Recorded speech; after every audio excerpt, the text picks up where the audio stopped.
Great morning, dear students. Today we will be discussing past tense.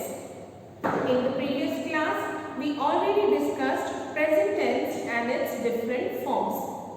We also discussed about the usage of the different forms of present tense and its structure. So let us start with past tense today. The actions which are already performed in the past. Okay? The actions which expresses that has taken place in the past time, the time which has already passed. So those verbs are in the past tense. Those actions are in the past tense. Now let us discuss the four forms of past tense. First one is simple past tense. As you already know, simple tenses are those sentences which does not suggest the beginning, the ending or the completion or incompletion of the action. They simply state these things have happened without stating the state of the action. So simple past tense simply states what actions have taken in the past, what actions or what work has already been taken place in the past without telling their state. Now let us see the conditions where we have to use our simple past tense. The first one is to express a past habit, that is in this, the first one, what has been expressed? The habit which we had in our past. To describe that, to communicate that, we used simple past tense. For example, when I was in school, I went to bed early. So what was my habit in the past when I was in school? That I went to bed early. So here went is in the simple past tense. Now let us see further an action that was completed before the time of speaking. Now I am speaking, suppose the action which I have already done before the time of speaking, just finished before the time of speaking. Like, I cooked the breakfast in the morning. So cooked here is in the simple past tense.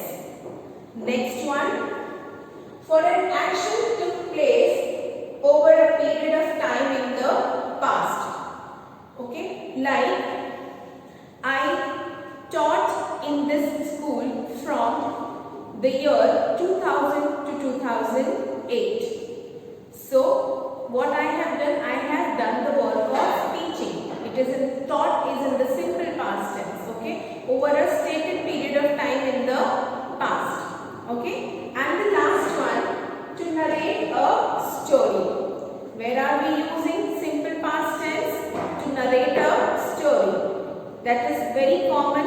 You may have read wherever you are starting the story or the action, the event that has taken place in the past. We generally take help of the simple past tense. For example, once upon a time. Or we can also state like this, we can also start like this.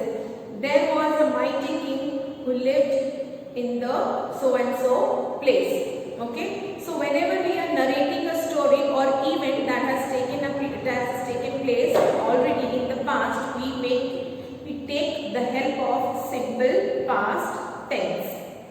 Now let us see the structure of simple past tense. What is the structure when we are writing in the sentence? It is subject plus V2 plus the object. What is V2? V2 is the past form of the verb. Okay? Like he cooked the dinner. So here if you see, he is my subject, cooked is the past form of the verb cook. Okay, in the V1 form, in the base form, and the dinner here denotes my object. So this is the form of simple past tense. This is the way we write our sentences in simple past tense. Now, the second form of the past tense that we are going to discuss is past continuous tense. Past tense you already know, which has already happened in the past. Continuous is that form of the tense which is continuing in the nature, in the form that it is still going on. So what is past continuous tense expressing? It is expressing the actions which were ongoing, which were continuing in the past at some point of the time. Let us see the conditions where past continuous tenses are used. The first one, an action going on at some time in the past. So the action which was going on at some point of time. I was reading the book. I was reading the book. Was here denotes the past time. Reading, the main verb here denotes the continuous form of the action. So this is how we are expressing past continuous tense in the sentences. Now let us see the other condition. An action which has started at some time but not ended at time when some other action took place. So what is the meaning of this? When we are discussing, we are expressing about some of the action which was continuing in the past before the another action has taken place. Here both the actions have taken place in the past, but when we are referring to one action which was in the continuous mode when the other action has taken place. For example, he was reading the newspaper when I visited his house. Now here, which are the two actions that we are speaking about? The first one is reading of the newspaper and the second one is visiting the house. So which action was in the continuous mode? Reading the newspaper. He was reading the newspaper. And which action took place at just that time? Visiting of somebody at the house. So this is how we are expressing our past continuous tense. These are the conditions where we use our past continuous tenses. Now let us see the structure of the past continuous tenses in the different sentences. Now we are, as I have told you, we are taking the help of auxiliary verb here to express the past time. Okay. So which auxiliary verb? Subject plus was, where plus V4 form of the verb, that is also known as ing form of the verb, plus the object. So this is my form of the structure of the past continuous tense. Now let us understand with an example. Suppose the child was writing in the book.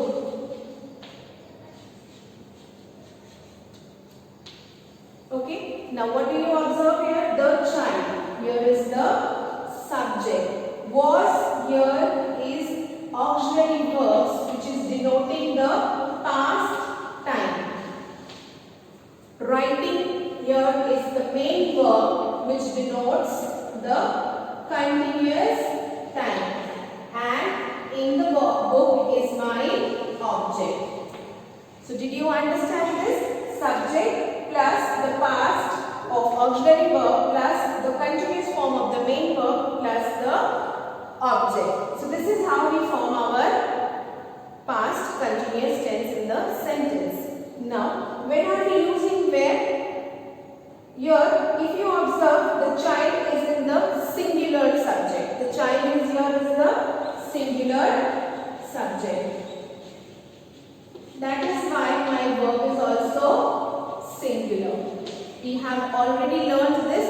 The subject must agree with the verb in terms of the number. So singular verb here. Suppose in place of child we were having children as the subject. Now children here is the plural form. Okay. So here my auxiliary verb will also be in the plural form, that is were. Okay. This is plural form. Okay. So children were writing in the book. The structure remains the same, only difference is that with the subject we have to make sure that the subject verb also agrees in terms of number. Here the children are in the plural, where also is in the plural. Again this is subject, this is auxiliary verb, this is main verb which is in the continuous form, and this is the object. Okay. So here this where is in the past and writing is in the continuous mode. So this is how my structure of past continuous tenses are.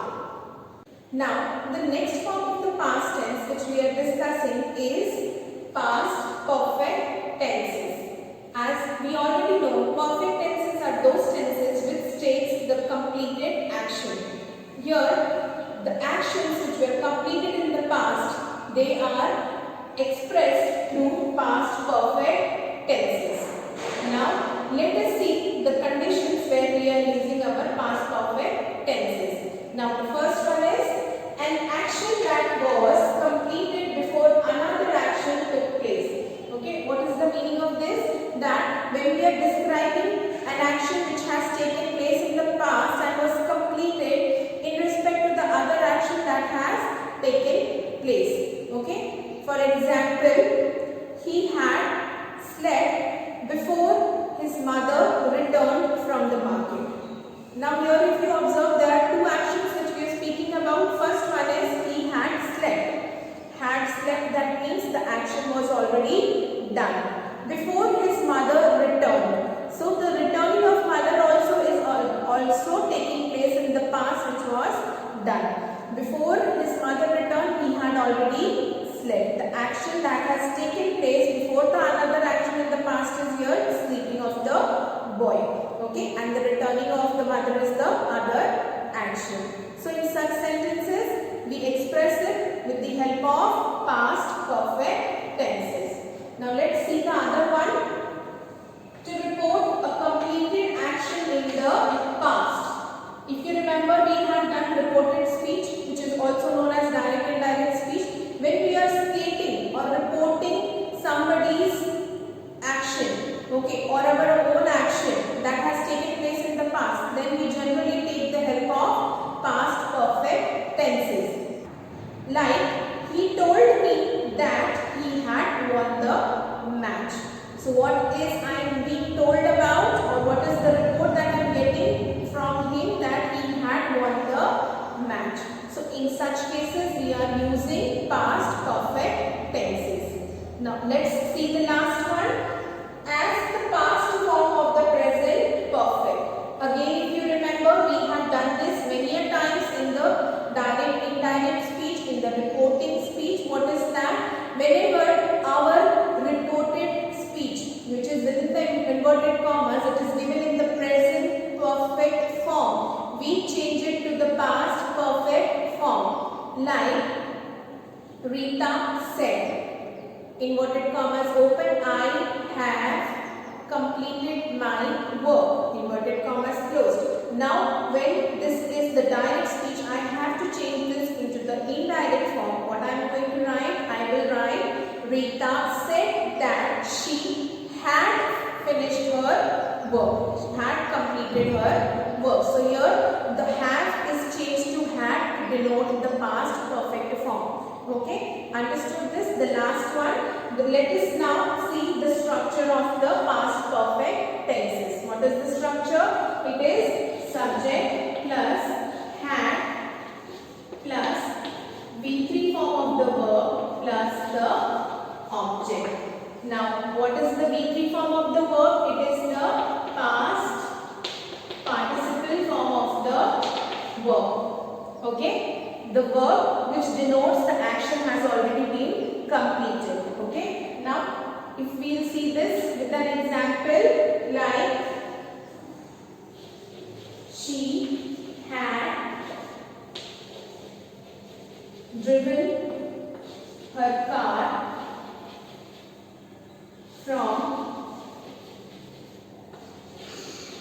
Delhi to Mumbai.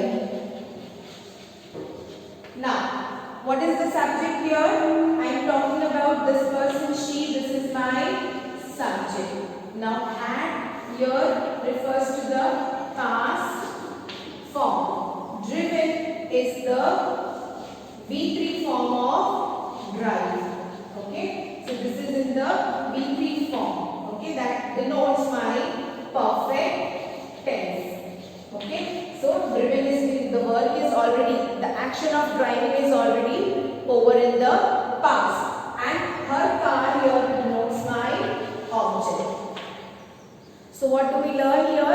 We are expressing the past time with the help of the auxiliary verb had.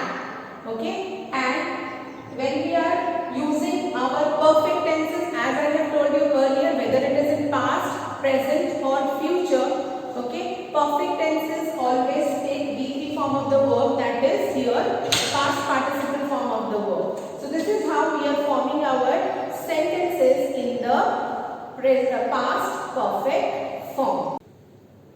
Now let us see the last form of past tense, which is past perfect continuous tense.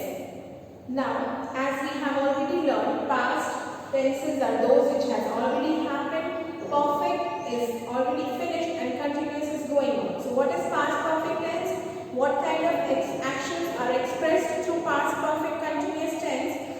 The actions which has taken place at a certain point of time in the past and which is in the ongoing process before that certain point of time. So action which is going on in the past at a certain point of time and is about to get finished at that particular.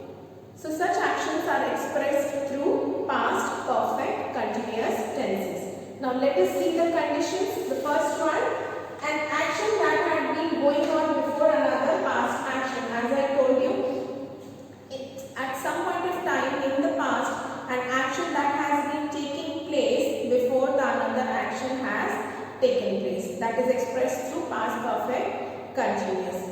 For example, she had been trying to bake a cake before her mother helped her. Now here, if you observe, had been trying.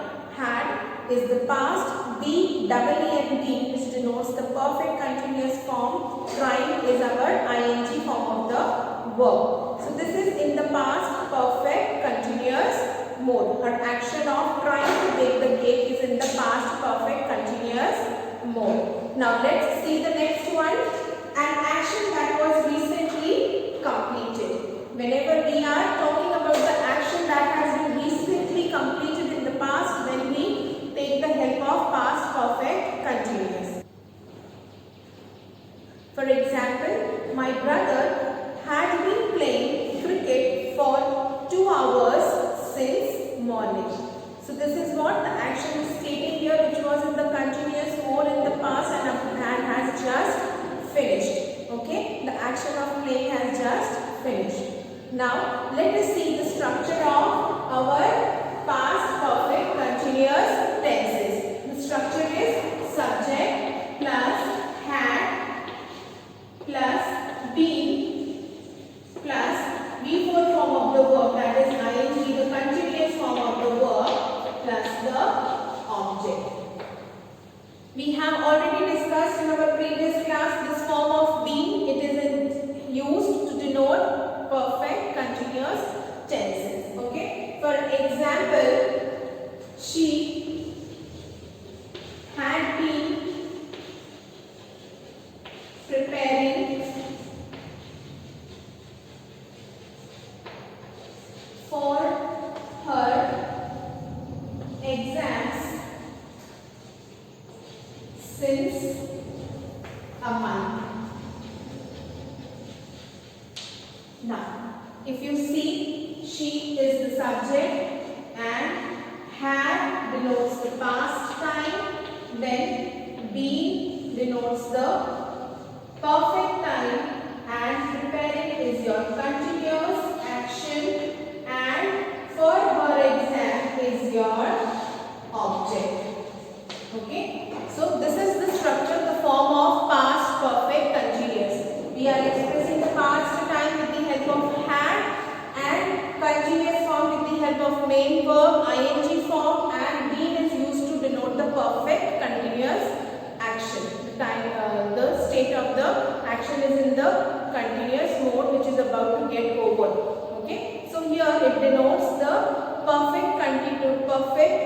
continuation of the action, that means the actions were in the continuous mode and were about to get over at a certain point of time in the past. So this is all for your past